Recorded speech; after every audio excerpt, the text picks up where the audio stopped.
Hello, welcome. This session is part of International Education Week, which is hosted by the American Center in Moscow. International Education Week is a celebration of global learning and cultural exchange designed to expand horizons and foster connections across borders. It's held this week from November 18th to the 22nd, and will feature a diverse array of events, including lectures, workshops, and interactive sessions, where educators and students alike can explore the future of education and innovation. I'm happy to be here with you here today to host a session entitled Teaching Englishes for Real-World Global Communication. So this session is designed to help us think about what it means to be an English language educator in a globalized world, in which English essentially serves as a lingua franca. We'll be focusing today on deconstructing the notion of a standard English and considering how that deconstruction impacts the teaching specifically of pronunciation and spoken communication, and how we can shift to more inclusive multilingual and translanguaging practices. So that's a lot for us to do in just 60 minutes, and I want to leave time to answer any questions or ideas or comments that you may have towards the end. So let's get started. First, privyet, hello, welcome, good evening. I know it's evening in Moscow. I'm in the Boston area, and you can see it's morning here. I'm quite happy to be with you today. My name is Dr. Rachel Toncelli, and I am an educator with more than 25 years teaching experience. I started teaching English in Europe many, many years ago in a British school. Though I am American, I currently teach undergraduate and graduate international students at Northeastern University in Boston, Massachusetts. Throughout my career, I've held a variety of roles, which I think have given me important perspective, including serving for many years as a TESOL teacher educator and as an English language learning program director at a university here in the States. So I just wanted to give you a little bit more background about Northeastern University, where I currently teach.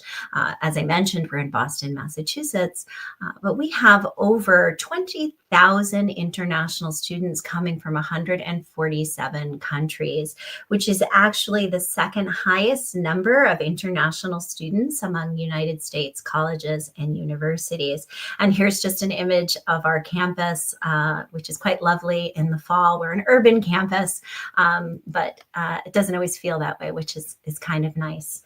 So let me tell you a little bit about our plan for today. As I mentioned, we're going to be talking about this idea of a standard English. So the first portion of today's webinar will be on this idea of English or Englishes, and what that means and what the implications for teaching are, specifically focusing in then on translanguaging and multilingual practices. And then in conclusion, we'll think about final takeaways and just discussion. I'll open it up to your questions, comments, and ideas. Throughout today's presentation, I will be sharing some classroom activities and assignments, things that you can try. I know that we are welcoming educators from a variety of levels, young learners all the way up through university levels. So I've tried to come up with strategies that are applicable to what we'll be talking about, but also can be adapted to your particular age and grade level. So let's begin with English or Englishes. And I want to ask the question, just for you to think about for a moment, whose English is it anyway? So there really has been in recent years a shift in perspective, and a shift in the sort of hierarchies of English over time. Just 25 years ago, when I began my teaching career, British English was really considered the gold standard of English, the kind of English we should all strive to attain.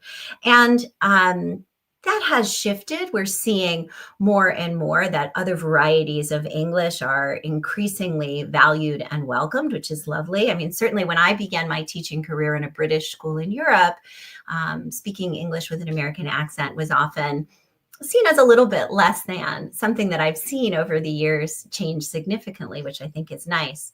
Though, even though the standard of English expanded to include other varieties, we've seen in the English language teaching profession that there really has been historically this privilege given to native speakers or native centered practices in English. And, that really is kind of exclusive of so many speakers of English that we are finally making this really wonderful move towards a recognition of Englishes, that there are so many varieties of English in a global language, and that we can and should use translanguaging practices rather than just English only immersion that has a native centered focus. So there's so much more we can do to invite other speakers in when we adopt this kind of positioning. And I think to understand this, we can sort of think of it this way. English spread around the world largely due to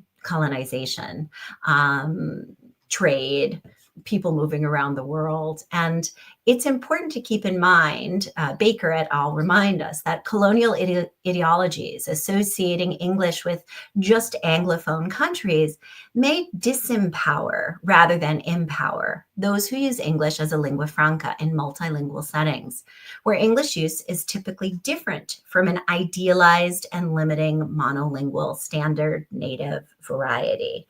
So, it's important for us to keep in mind that certainly as educators, our goals are never to disempower our learners.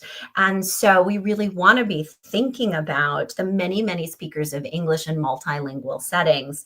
And so we really should be thinking about global English rather than just a UK variety or an American variety or an Australian variety. Global English has 1.5 billion speakers, right? So the facts simply don't support us thinking about a monolingual standard when we recognize that only 360 million of those speakers of English are first language speakers. So roughly 24% of the speakers of English on Earth are first language speakers of English. The vast majority of English speakers are not first language speakers. So it means that English is the most studied foreign language. And interestingly, 52% of the internet, information on the internet, is in English. And so we can see that we really need to be thinking broadly about English. And I would advocate for us really thinking deeply about what we are preparing our students to do in English based on the statistics about global English.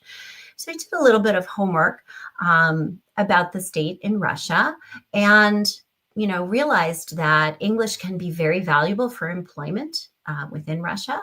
So according to Proshina, 30% of the job advertisements in Russia require English language skills. So certainly within the Russian context, English can be very important for employment.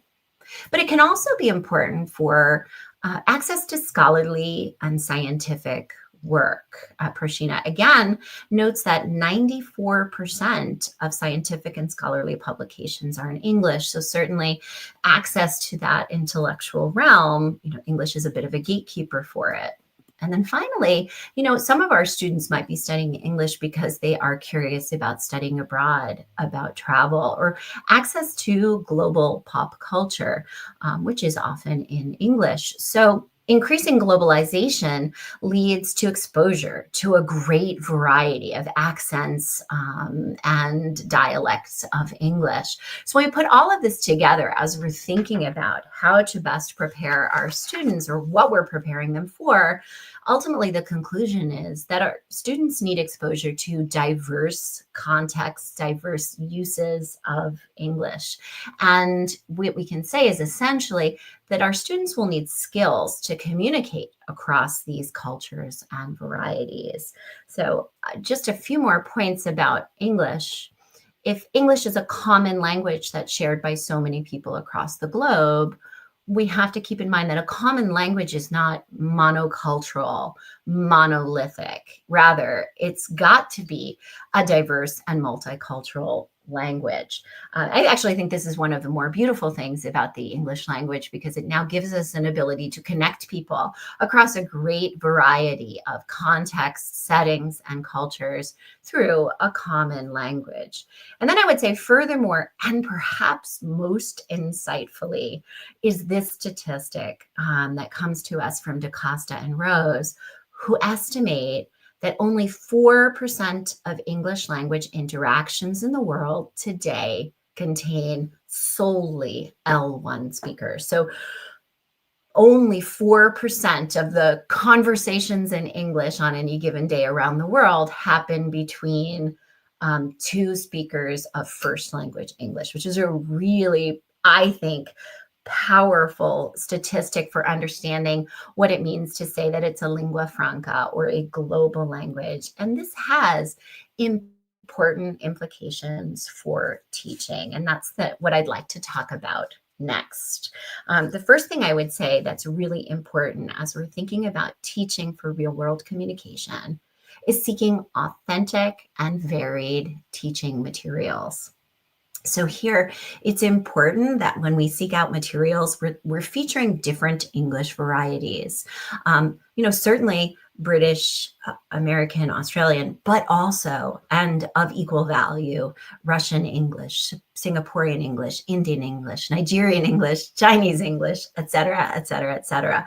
That listening to speakers from all of these varieties is really important to helping our students be ready for real world interactions. And just to return back to my context here at Northeastern University, I told you a little bit about the great diversity of our student population, but it's also great diversity of our teaching population. And so our students, or students who come here, need to be ready to hear not just Bostonian accents, but really all kinds of accents in English. And so we want to prepare students for that by exposing them to lots of authentic but varied materials. One way to do this is certainly, to the extent possible, inviting speakers to your classroom. So if within your community you have people of various origins who are speaking in English, or can come to your class and speak to your English, certainly that's a wonderful thing to do and a great opportunity for students to interact in meaningful ways.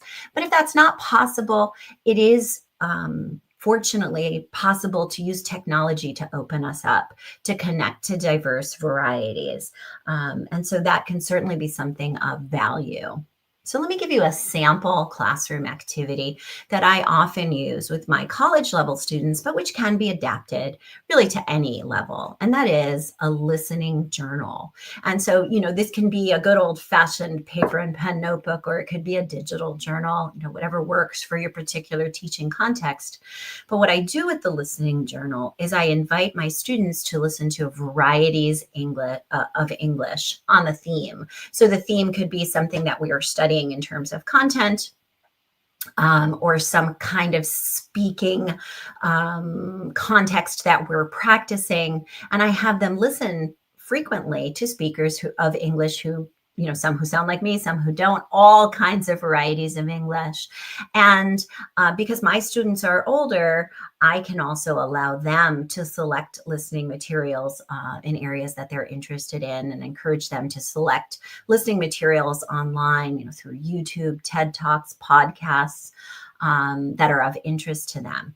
And then in the journal, what we do is we really just make notes about the similarities and the differences in areas of pronunciation, word choice, and grammar.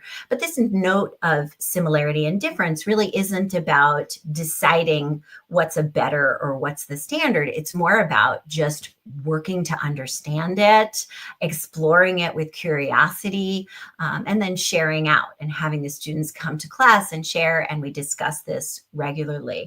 It does take practice to listen in to other accents in English, and it's valuable practice because, as we know, more often than not around the world, people who are speaking English are speaking all kinds of varieties of English.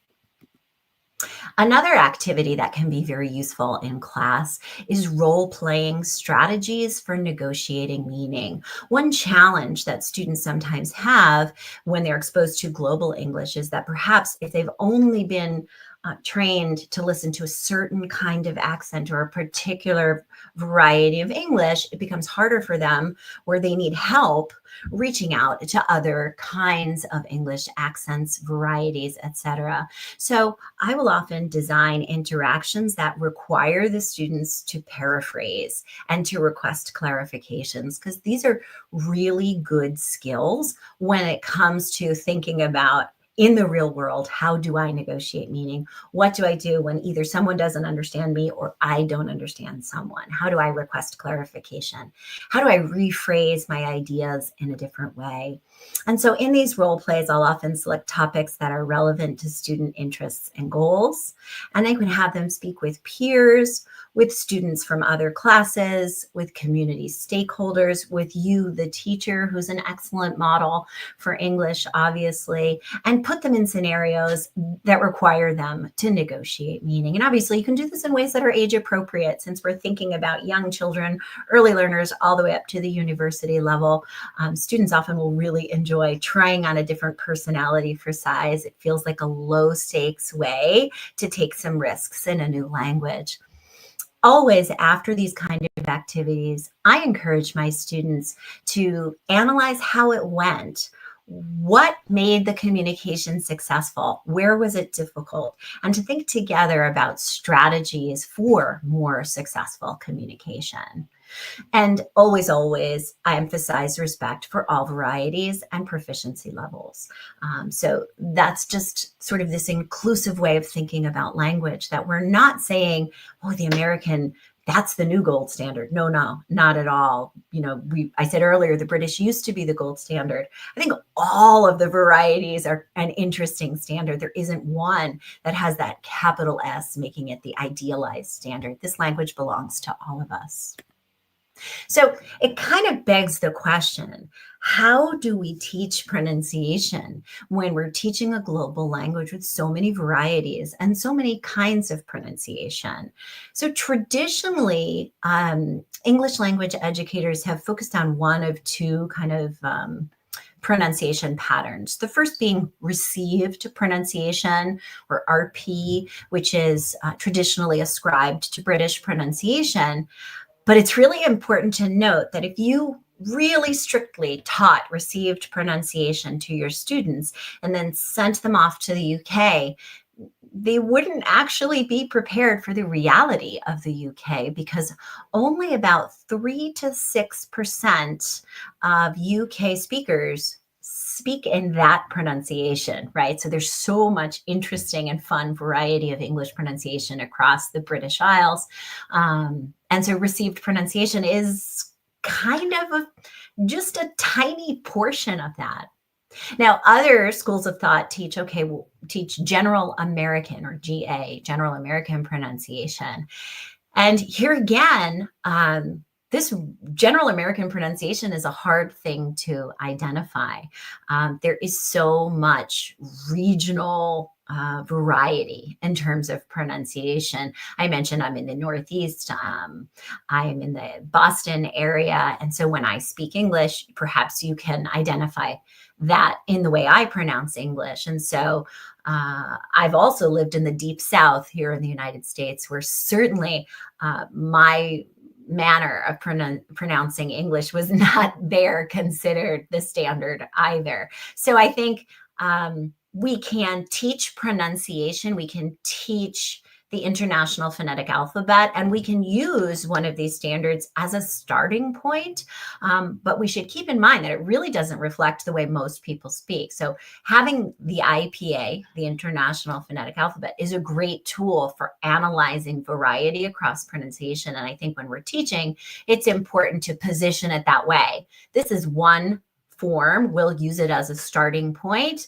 We'll use it as a tool, but it's really not something that you have to spend any great effort trying to mimic.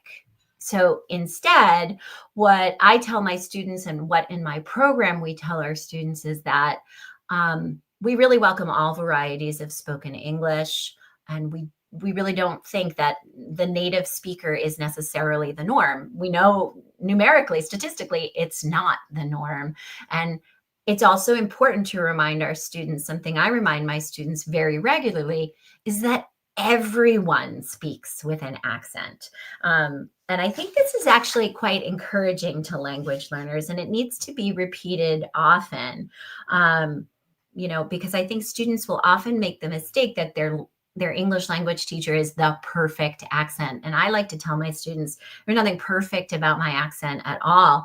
My accent is just a story of my geography, right? And as it is of everybody else's. And so having an accent that differs from some idealized standard is actually interesting because it tells your story and it tells your geography. So rather than focusing on trying these very rigid attempts to achieve native-like pronunciation, I would argue that it's more important to emphasize intelligibility, right? So rather than this, and it's in quotes, perfect pronunciation, because there is no such thing, we really should teach students accommodation strategies. In other words, focus on comprehensibility factors, word stress, key consonants, intonation patterns, rather than using a lot of your teaching time and their studying efforts to focus on accent reduction. I like to say I'm not an accent reduction coach. I'm just a person who's trying to encourage comprehensible communication, as I'm sure many of you are. So again, focusing on those comprehensibility factors can be really valuable because it's also a reminder to our students that if they have a successful communication, if they spoke and are understood and understand what the other person is saying back to them, that's the successful goal of language. And so really being too rigid about how we teach pronunciation can have a detrimental effect on our students and on their desire to take risks in a new language, which we certainly don't want to do. I generated an image here on this slide of an old-fashioned radio where you had to tune into a frequency using the dials. And I think that's a great sort of metaphor for what I mean by emphasizing intelligibility, because, humans really, the human mind is designed to tune in to various accents. And that's a wonderful thing about us. And, I think we've probably all had an experience when we first meet someone in any language who speaks with a particular accent. Sometimes at the beginning, it can be harder to understand them. And then after just a little bit of time, we kind of tune in. We catch their frequency and we are able to move forward and understand.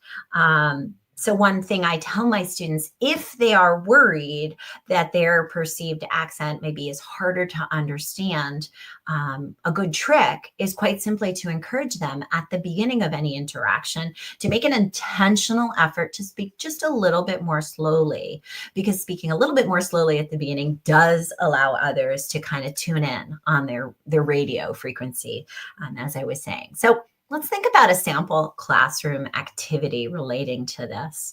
One thing that students will benefit for as they're thinking about real world communication and global English is this reaching for new accents and varying proficiency levels. So I like to have my students do listenings. I often will do them as homework assignments, but they can be in-class activities until the students get used to the process.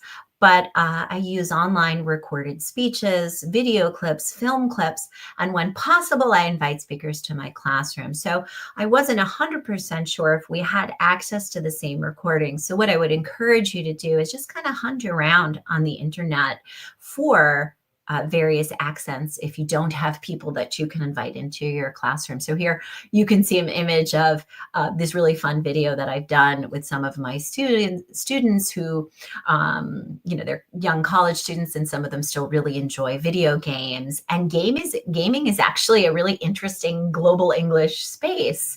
And so this is a fun YouTube video that has, captures clips of people playing video games, but they're speaking all varieties of English and the challenges for the students to try to guess the variety. But that's just a fun example. But I'll often do whole listenings if we're doing a reading on a particular topic. I'll find a podcast or a TED talk or a speech on that topic, and I will very deliberately look for speakers of English who don't sound like me to give my students opportunities to practice understanding new accents, understanding different proficiencies. And as your students are older or more mature or have very particular goals, one thing that you can do is allow them to choose topics of interest to them. Obviously, if you're working with young learners, you're going to want to have a little more control over what they're listening to make sure that it's age appropriate. But when you're doing these listenings, you're listening for comprehension, but you're also inviting the students to identify pronunciation features. And if you've taught the IPA, they have a tool for kind of capturing where sounds feel different or mapping intonation patterns, noticing vocabulary shifts across varieties of English. And that's not because students need to feel that they need to use all of these vocabulary shifts or all of these pronunciation features. It's more that they want to be able to take them in and understand them, or at least negotiate meaning with the person they are communicating with. So along this line, another implication for teaching is really this idea that we should be designing and assessing communication-focused tasks. So as I said earlier, we really want to be focusing on intelligibility over native-like accuracy. Achieving native-like accuracy may or may not be attainable for some students, but it really shouldn't be that important if people are intelligible. And so this is where I think it's been a big shift. It's been a big shift throughout my career. And I think in the TESOL field, I've been seeing this shift over recent years. And that is that we're trying to create, when we're assessing our students on their spoken language, we really work to create assessments that consider not a right versus wrong binary, right? Not looking to say, oh, I say this consonant this way and this vowel this way. You said it different, so it's wrong. That's the opposite of what we're trying to achieve. We're really trying to think about grading in a way that thinks about, is the pronunciation or some aspect of the pronunciation, does it impede understanding? Are we unable to understand? And if that's the case, what can we work on to make the student's speech more comprehensible, to support them in their communicative power? And so this is a big shift, because it, I think traditionally, a lot of English language education has focused on this, reaching towards that received pronunciation or the general American, which perhaps really is something we shouldn't be doing. It's a lot of energy that maybe isn't well spent or could be spent in other ways.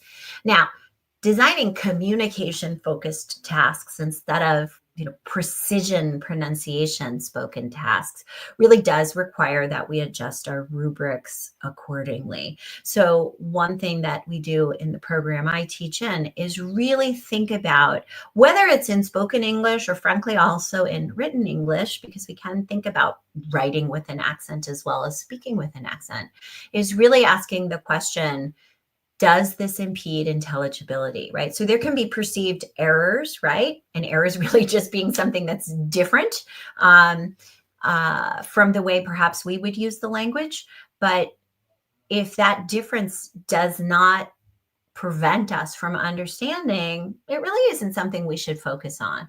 And so that does require shifting the way we assess, shifting our rubrics accordingly. And I think what we've seen over the past years is that really encourages students, it empowers students to focus on sharing their ideas and connecting to other people, rather than using pronunciation as a gatekeeper or a barrier in our language development. So let me give you another example of a classroom activity or assignment that you might do with your students. Again, you might have to adapt this based on your particular age level, the students that you're working with. But I like to call these a day in the life presentations. Now, whenever possible, I try to have my students engage in real interactions. So with other people, with speakers of all kinds of variety of English. Now, I'm lucky that I'm teaching in a very urban context where, it's a very globalized campus, and I can easily connect my students to people within the community who they could interview, observe, connect to, and then come back and do a day in the life presentation. Now, I recognize that not everybody has, it lives and works in that same context. So if that's not a reality for you in your teaching context, certainly, again, you might be able to reach creatively into your community. Those people may not be in your school, but perhaps in your community, there are business people who work in international business. There might be people who work in the hospitality industry, who work in tourism, and just engage with people in English from a variety of places. I think I was reading the other day that there's been an increase in tourism in Russia in recent years from Asia. And so, again, this is just another example where we'll see those Asian tourists coming to Russia will likely, we can predict, might be using English as a lingua franca. And so someone who's working in the tourism industry might have all kinds of ideas about what it means to engage in global English. And they could be a great person for students to interview and then make presentations about. Now, if that's not possible, if those real live interviews in person aren't possible, there are so many other ways that you could think about doing this. And obviously, the internet does open up the world to us. There are lots of online videos across all kinds of contexts. Certainly, I was looking the other day for a day in the life in Singapore. I have a lot of students from Singapore, and I think Singaporean English is really, really fun and interesting to explore. And the students appreciated welcoming it into the classroom because they had familiarity in my teaching context with Singaporean English. And they were able to do this really interesting analysis. So another option for sort of gathering these day in the life presentations could be virtual exchanges, to the extent that you can, connecting to educators around the world. The English language education field, I think, is a very friendly field. I think, it's one of the perks that we have as English language educators is really having colleagues around the world who share our mission for using language to connect people. So to the extent possible, connecting to educators of students in other countries where there could be an exchange, and then your students could kind of bring back and make these presentations about a day in the life. And what it does is it reminds students that there are all of these great varieties of English, and we can encourage students to then sort of think respectfully about the differences, right? So we're always setting it up as maybe the pronunciation we started with, because we were teaching the International Phonetic Alphabet, we chose a system, maybe it was received pronunciation or General American, but because we're constantly talking about that as one kind of English in a world with many Englishes, we're opening the door to value these other varieties of English and sort of deconstruct the standard or the fictional idea that there really is a standard. They're just local standards, really, more than a universal standard. And so we're getting our students to think about these are just differences. They're not good or bad. They're just different. And actually, I would argue they're good. They're interesting. And we want them focusing on what was the strategy they used to negotiate meaning. Because ultimately, that's really how they're going to use the language in the real world. They're going to have to figure out how to negotiate meaning across all kinds of contexts if they're really using English in their daily lives. So I want to sort of shift now and think a little bit more about translanguaging and multilingual practices. For a very long time, the teaching of English was sort of took an immersion approach. That is, English only in the classroom is the way to go. If we want our students to acquire English or really any language, it should be that target language only in the classroom. And really, as we think about advances in our awareness of how languages are acquired and really just the humanity of our students and the relationship we're trying to build with our students, we've come to see that adopting a translanguaging stance, which values students' home languages and linguistic knowledge as a tool, as a foundation upon which we can build subsequent language, is actually a better approach, not just a kinder approach, but a better approach, because it's inviting students to use what they already know in the acquisition of new language. So let's shift our attention a little bit to these ideas. How do we teach English in a more multilingual way? So we want to build on translanguaging and multilingual practices.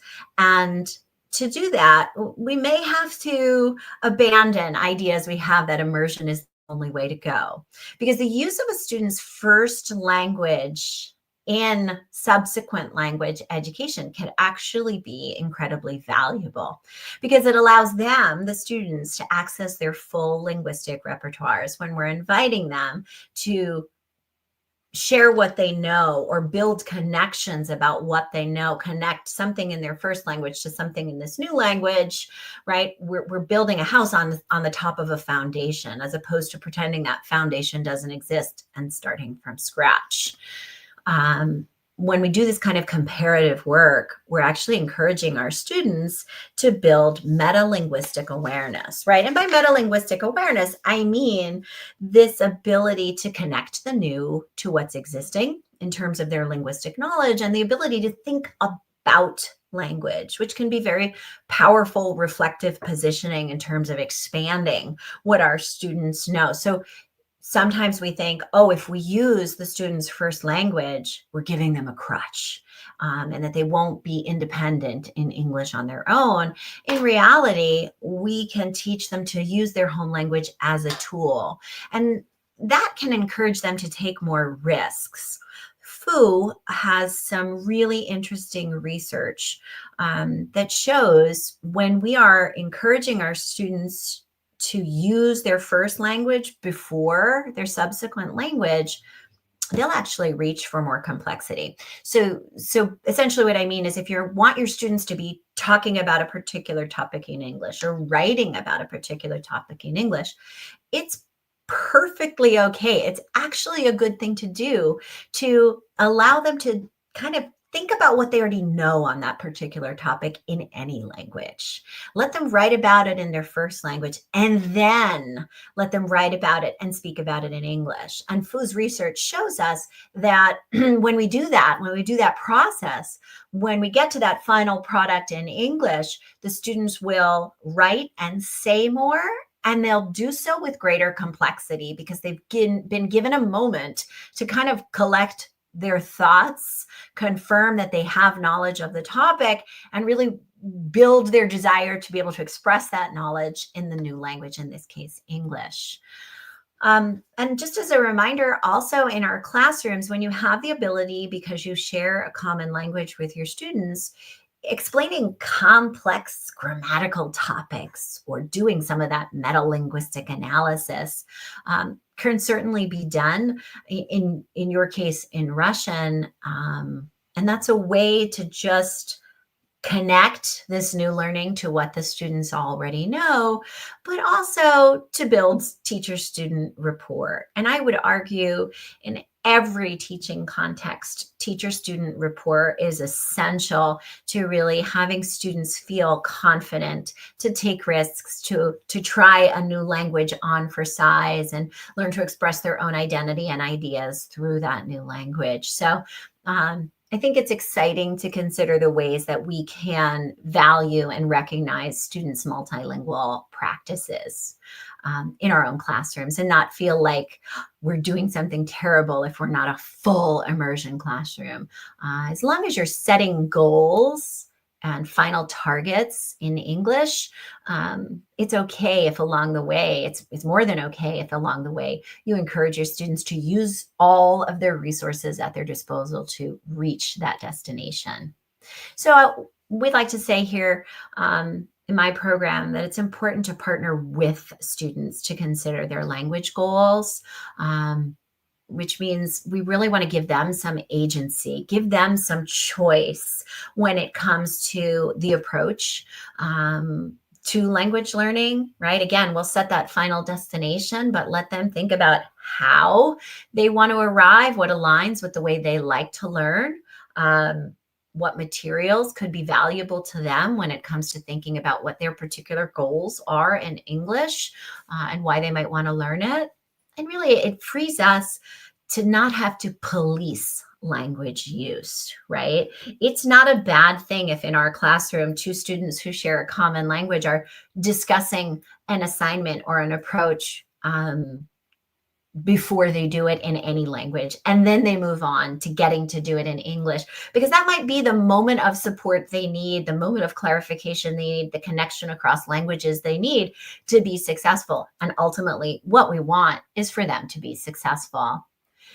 So in closing, I would say it's really important to encourage thinking in any language, right? Your students should be free to think however they need to.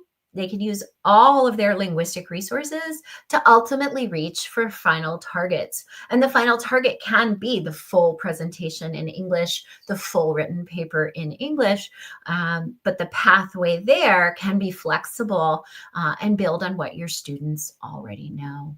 So let me give you a sample classroom activity that I've had a lot of success with my students. And you can think about this activity in a variety of ways. It's essentially this: task transformation. So it can be taking a communication, a dialogue of any sort, and adapting it across a rhetorical situation. So one example, that it has more to do with register than global Englishes per se, but I think makes the idea clear, is I will often have my students take a text communication to a friend, figure out what the main purpose of the message is, and then transform that text to an email to a teacher or a principal or a business, right? How does the communication change when you change the audience? And in that case, we're really thinking about formality in language, word choice based on relationship, how we show respect, et cetera, et cetera. So that kind of task transformation is also really useful when we're thinking about global Englishes. What does it mean if we take a particular dialogue or a particular, let's say, even text or email or paper or presentation, and we shift who the audience is? And that means thinking about getting the students to think about how language variety and local culture might impact communication. And maybe you make a different kind of word choice based on your audience. And if it's a global English audience, how do you reach for structures that will be more universally understood? Whereas if it's a presentation in English and your audience is Russian, where are the moments where you can translanguage and pull in just that perfect phrase in Russian because your audience could understand it, or uses English in a particular way because of who they are? So when we have students thinking about how they would adapt communication based on the rhetorical situation, we're really encouraging them to think about how communication can be respectfully inclusive of all kinds of Englishes, which I think is an exciting task. And I think the students often find it quite fun to do that. It gives them a sense of almost power over the language, that they can use it well enough to think about using it differently based upon the rhetorical situation. So we are moving now towards just the end of my turn talking, and we're going to lead to the discussion. I'll be looking forward to taking your questions and ideas, but I just wanted to share a few closing takeaways. What I hope to have achieved today in this conversation with you is that using a variety of teaching materials to reflect global varieties of English and real-world communication is very important. It allows us to challenge the notion of this single standard English, and sort of open up the doors to all of these great varieties and value all of these varieties, which I think is very empowering to our students. And to do this, it's important to focus more on intelligibility than precision. And by precision, I mean sounding like a particular type of pronunciation. But I would say that focus on intelligibility should always be in alignment with your students' learning goals. And so sometimes I've had students who, their next plan is to go study in London. And so they will focus listening activities and readings on British English because that's in alignment with their goals. And so everyone has different goals. And if we can customize, give students some choice in reaching for those goals, then we're really partnering with them in an interesting and exciting way. And finally, I would say that it's very important to recognize that our students have multilingual competencies, and that's important to value in our assessment strategies. That if they come into a spoken English assessment with a particular accent that reflects where they're from and what other linguistic resources they have, we should value that, and focus on their communicative ability rather than sounding like a particular type of English speaker. So thank you. Spasibo. I've really enjoyed sharing these ideas with you. And now I would like to use our remaining time to think about questions, comments, ideas. I'd love to hear from you. So I see a first question here is, I live in a small town in Russia and we don't have any native speakers here. Can you recommend any online resources where I can take my students to talk to native speakers? So to talk in a live interaction, I would say it's probably, I would reach out to actually other teachers in other places so that you could do a student exchange. I don't know of a platform where that could happen. But for listening activities, I would say that there's so much online. I think if you want to get a great variety of English, going to TED Talks, TED Talks, if you can access them, they have, phenomenal speakers and a great variety of content areas and backgrounds. So those can be incredibly valuable. And I also think that, there can be podcasts can be great listening tools as well, because again, you can find them in English on any topic from all over the world. And so listening ideas are certainly easier. And I see that the moderator just noted that the American Center in Moscow is also a great resource, of course. And they have lots of events and perhaps opportunities for clubs and exchange, etc. Let me read the full answer that the moderator just put here. The American Center in Moscow is a great resource. You can check the schedule of events on their website at amc.ru. You might be particularly interested in regular clubs such as Conversation Club, Debate Club, TEDx Club, Moment of Fame Club. The hosts of these clubs are native speakers, and you can subscribe to the newsletter to receive a weekly update. Okay, got another question here. Thank you for the amazing talk. Oh, you're welcome. Thank you. My question is, how do we combine individual student goals when we have a large class or like students working in groups or a large class, of course, that's totally fair. What I would say is something I try to do is I do have certain things that because of my institution, certain goals that my students need to reach. But within that, when they have a particular assignment to do, say, a research paper or a presentation, within that, right? So like I'm required to hold them to a particular standard for their writing skills or their speaking skills, presentation skills. But I can give them agency in terms of the topic they pick, and I can support them through individual conferences to think about what their goals are and what topic they can pick and where they can find interesting materials. So you can sort of balance this. You do have to move the whole class forward with creating some spaces where it's possible for you to give them some choice in either the topics they study or the materials they use, or you could think about giving the students some freedom to design a particular project. You decide what the learning outcomes are. You have to achieve these particular language skills, but how you get there, we can negotiate that. And so that would allow your students to have a lot of creative projects that they present to the class, which would be, sort of a win-win for everybody. That answered your question. Okay, so we have another question coming in. What textbooks do you use for teaching English? I'm especially interested in introducing different Englishes to my students. So I'm really glad to hear that you're especially interested. To be honest, I don't use a lot of textbooks. I often will reach to sources online to find materials that have a great variety. So I can't advocate for a particular textbook. I'm sorry.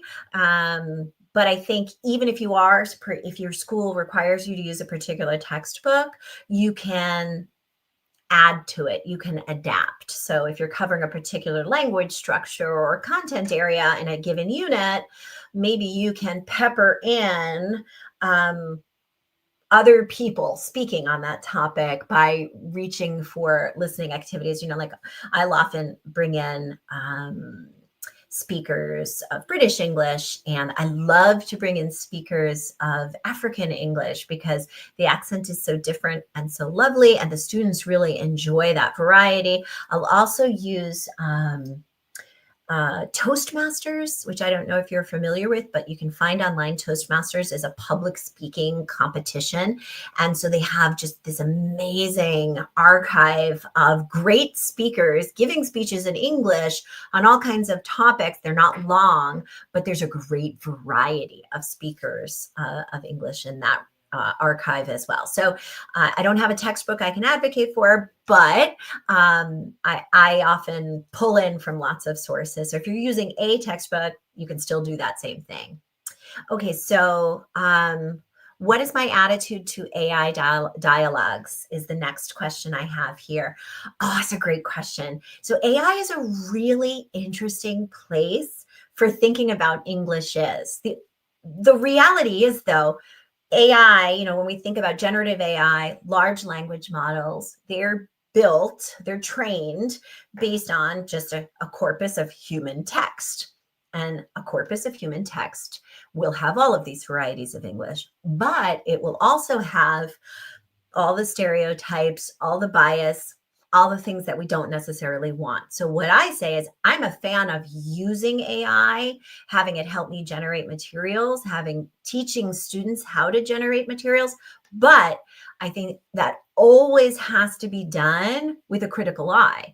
And so teaching them to recognize where bias exists, where stereotypes exist in AI generated content is a very valuable, I think that's just a valuable life skill right now, that critical AI literacy.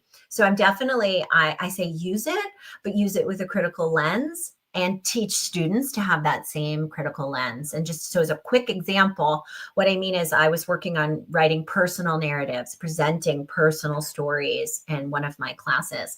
And I had the students generate a personal narrative about themselves, which was obviously a work of pure fiction, but it was important because it's one thing for me to say, oh, AI contains stereotypes and bias. It's another to see AI produce an essay about yourself and it had all kinds of really obvious stereotypes. So what, for example, my students who were from Colombia noticed that their essay was all about dancing and food. And they were like, well, yeah, there's great food and great dancing in my country, but there's so much more. And my students from China, every one of my students from China, their essay said they were studying computer science, right? So it was applying this stereotype. So giving the students experience seeing those stereotypes helps them learn that they need to use a critical lens as well. So let me see. I have another question here. In Russia, a general approach to teaching English and any language is prescriptive. We are told the rules and the mistakes are corrected with the red pen all the time. That's why many Russian students are shy and they're afraid to make a mistake. How to avoid this policing when teaching if I want the students to learn the language correctly, but I also want to make them feel confident when speaking? It's such a hard dilemma. Oh, it is such a hard dilemma. What I say about sort of this red pen approach to teaching English is this. I want my students to know that every mistake they make is an opportunity. When they make a mistake, either in speech or in writing, they're telling me where I can help them. So make all the mistakes you want. And I encourage them as a community in my classroom if a student is struggling or stuck to help each other. And so that prescriptive language, when I'm teaching the structure of language, I try to be less prescriptive, but I draw that line at where will it be comprehensible and where, if I don't polish it or fine tune it, will it not be comprehensible? Or where do I want to make sure that if someone is going to judge me by my language first, which unfortunately happens, how can I put my best foot forward? And so I would say shifting rubrics is a really great place to start.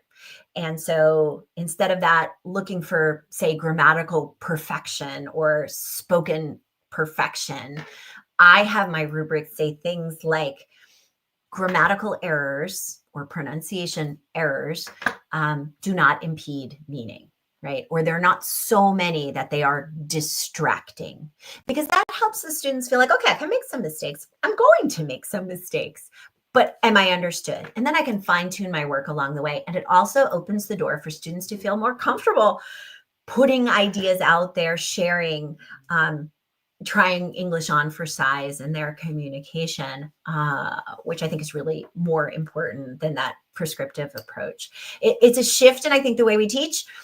It's worth a shot. I see that it works. If you're constantly sort of the drum that you're playing in your classroom is that mistakes are an opportunity, and we're only going to worry about the mistakes that prevent us from being successful. And sometimes successful does require grammatical accuracy. So in a high stakes moment, we want to be ready for that. Sometimes it doesn't. So thinking sort of with more nuance about that. The next question I see here is, in my bio, it says that I explore how English language educators develop critical AI literacy. How does your research on AI literacy intersect with teaching English as a global language in the field, in the classroom? Oh, that's a great question. Thank you. So yeah, obviously AI has taken the world by storm. So in recent years, I've been doing a lot of research into how students use AI, how teachers use AI, where are the pros, where are the cons, how can we balance this constantly changing environment we're working in? How does it intersect? I think that AI gives us this really great tool to actually police language less. So students who are taught to use AI with a critical lens, right, they can also learn to use it as a tool to help them fine tune the communications. So before AI was really out in the public domain, certainly I would get papers in from students where there were sort of very characteristic, let's say, grammar mistakes that I would see by their language background, right? We can sort of predict by language background what students might struggle with in the language. And those errors are just gone now, right? Because people can use Grammarly, they can use an LLM of their choosing to fine tune the language. And I'm okay with that because that really does open us up to this. We're just looking for real world communication. If you can use AI to help you polish what you're working on so that I can focus on your ideas and you can feel confident sharing your ideas, I think that's fantastic. So I do think it can be used as a tool in alignment to think about these global Englishes, to worry less about being prescriptive in our approach to language education. Obviously, I say that all with a grain of salt because I think students really need a lot of support, transparency, and trust with their educators in this area to learn how to use AI as a tool to support their learning and not as a tool that allows them to circumvent their learning. And that's a whole other topic. Yeah, so I think that we are out of time at this point. Thank you so much for coming today, for your really insightful questions. I hope that you've enjoyed my talk. I just want to note that International Education Week continues and that the next lecture in the series will be Strengthening Resilience in the Classroom, Building Emotional Strength in Students, and that'll be hosted by Joanna Spice on November 21st, 5 p.m. Moscow time. You can access the link in the chat. I believe the moderator is going to put the link in the chat, but you can also go to the American Center Moscow at amc.ru for more information to access other International Education Week events. So thank you so much. It's been my great honor to chat with you today. And I wish you just the best of luck and success in your professional endeavors.